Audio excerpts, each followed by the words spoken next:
Good day, ma'am and classmates. My name is Ramber Masig. My report is on the job. On the job. Valerie, receptionist at a radio station, noticed that Era, the general manager's son, rarely arrives late, takes personal calls, and negliges his work. Despite his poor performance, no one has addressed the issue, leaving wondering if she should speak up. Even though Era's behavior could impact the team's efficiency. Following rules. Adhering to the workplace rules such as taking breaks within the designated times is essential to machine maintaining fairness and productivity. Taxing longer breaks than allowed can be seen as stealing time from your employer. Always ask for permission if you need extra time and ensure you make up for any lost hours. Fairness to others. Being fair and respectful to co-workers and customers is an essential part of workplace ethics. Despite personal challenges or stress, it's important to maintain professionalism. If you make a mistake, apologize sincerely and strive to treat everyone with kindness and consideration. Next, personal development for work and life. So, Roxanne, facing a stressful day, initially reacts with frustration when Michael asks about a proposal mailing. However, she realizes his concern is genuine and updates him calmly. The situation highlights the importance of not making assumptions about co-workers based on their age, race, or background, but instead treating them as individuals, understanding their perspective, and offering support where needed. Treat co-workers as individuals without making assumptions based on age, religion, or race.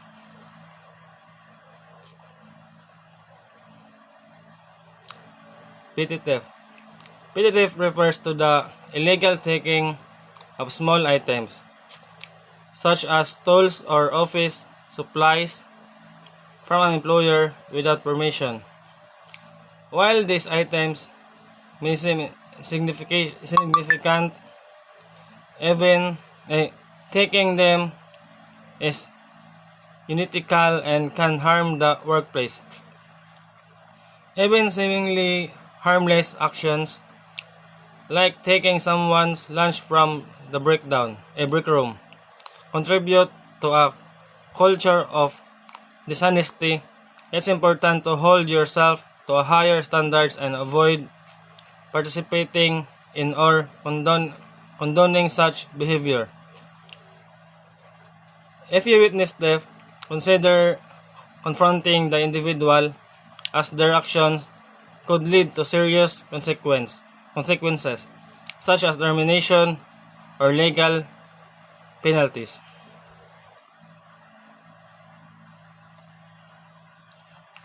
Who cheats at work? According to the University of the Pacific business professor Chuck Williams, studies show that 1/3 to 3/4 of workers admit that they have stolen from their employer, committed computer fraud, vandalized company property, sabotaged company projects, fake injuries to receive workers' compensation, benefits, or insurance, and taking sick time off when they were not really sick.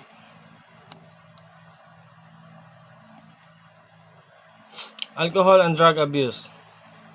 Employers are increasingly adopt zero-tolerance policies regarding drug and alcohol use, requiring periodic testing while off-duty. Use may seem private.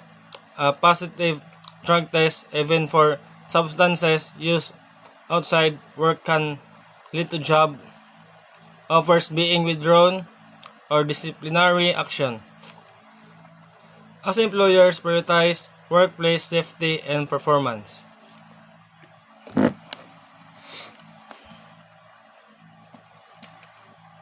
Fraud in the workplace. Fraud is defined as an institutional deception made for personal gain or to damage another individual. There are many types of workplace fraud. Four of the most common types are discussed here. Conflict of interest. Many offices and professions have policies on conflicts or interest. A conflict of interest means that you take unfair advantage of your situation to benefit yourself or others instead of putting the employer's interest first. You have probably heard the term applied mainly to lawyers and politicians. For example, judge should remove themselves from presiding over cases that involve members of their family because the judge could not be impartial. Members of Congress should avoid proposing laws that benefit businesses that fund their campaigns, and public officials should ensure decisions are impartial to prevent conflicts of interest. This principle applies to all levels, such as a cashier giving discounts to friends, which is a misuse of power and stealing. Guidelines exist to help avoid such conflicts, promoting fairness and integrity in decision making. Conflicts of interest. Many offices and professions have policies on conflict of interest. A conflict of interest means that you take an unfair advantage of your situation to benefit yourself or others instead of putting employers' interest first. Interest first.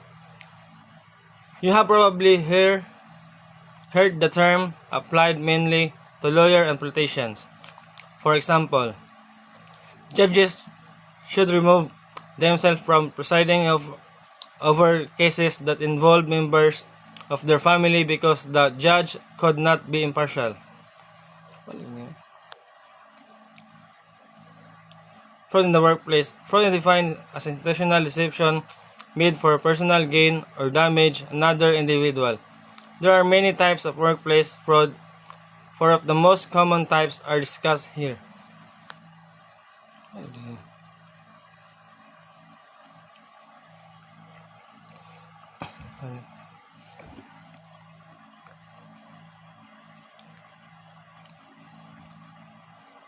Codes of ethics for government service.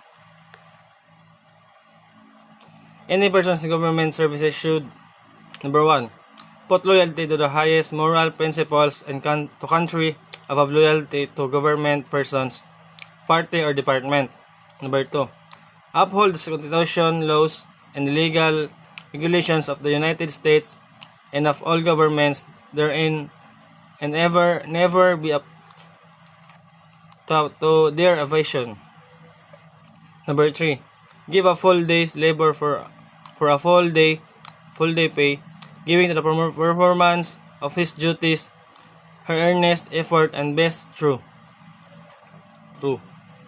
Number 4, seek to find and employ more efficient and economical ways of getting tasks accomplished. Number 5, never discriminate unfairly by the dispensing of special favors or privileges to anyone, whether for remuneration or not, and never accept for himself or his family favors of benefits under circumstances which might be construed by reasonable persons and as influencing the performance of his governmental duties. Number 6. Make no private promises of any kind binding upon the duties of office, since a government employee has no private work which can be binding on public duty. Number 7. Engage into business with the government, either directly or indirectly, which is inconsistent with the continuous performance of his governmental duties. Number 8.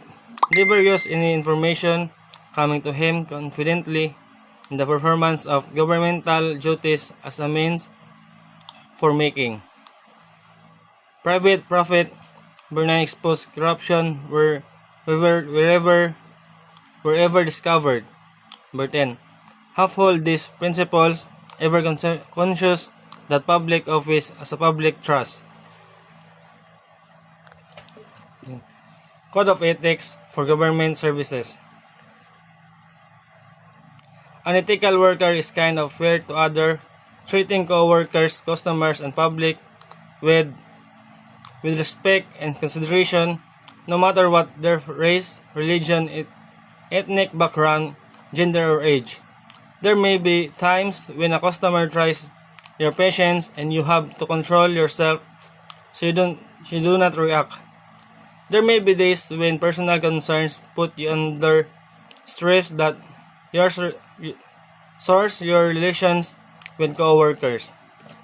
If you find yourself snapping at others or being impatient, apologize sincerely and try to control your ill temper. Everybody has off days, but keep in mind that your personal problems and concerns belong at home. Abuse of fringe benefits and other privileges.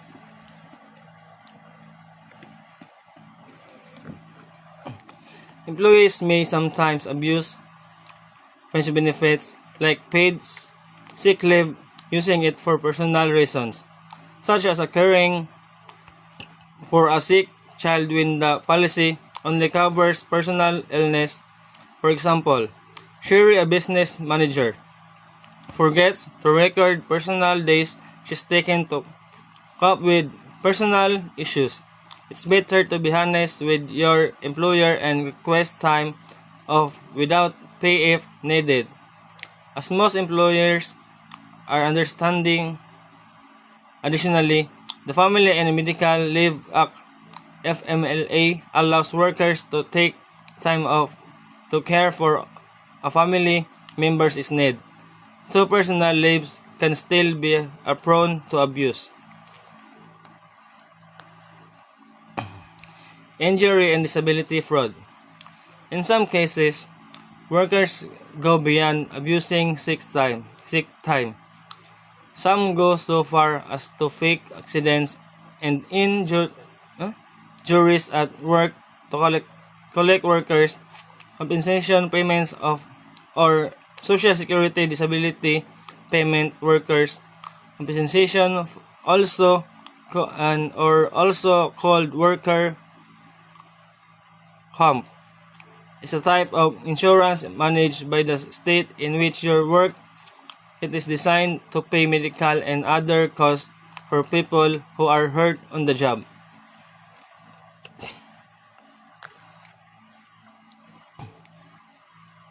Figure 3.5. Examples of workers' compensation fraud. Workers' compensation payments may be extended for temporary disabilities or permanently through Social Security disability. But some individuals fake or exaggerate injuries to claim benefits they don't deserve. Fraudulent claims, which can result from carelessness or dishonesty, are common, with an estimated 25% of claims involving some form of fraud.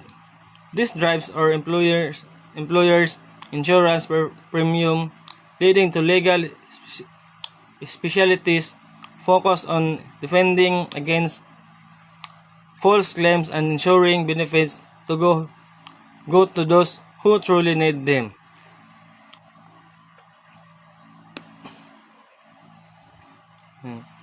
Expense account abuse.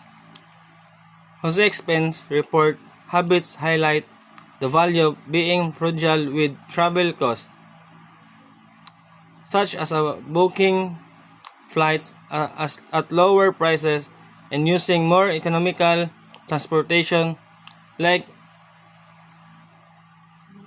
buses or walking instead of taxis. His approach shows that it's possible to reduce expenses without sacrificing the quality of client interactions, as he still spent appropriately on entertaining clients at nice restaurants. The rest of the sales force can learn to adopt similar strategies to save on travel costs while maintaining high standards for client engagement. Thank you. That's all, ma'am, and thank you.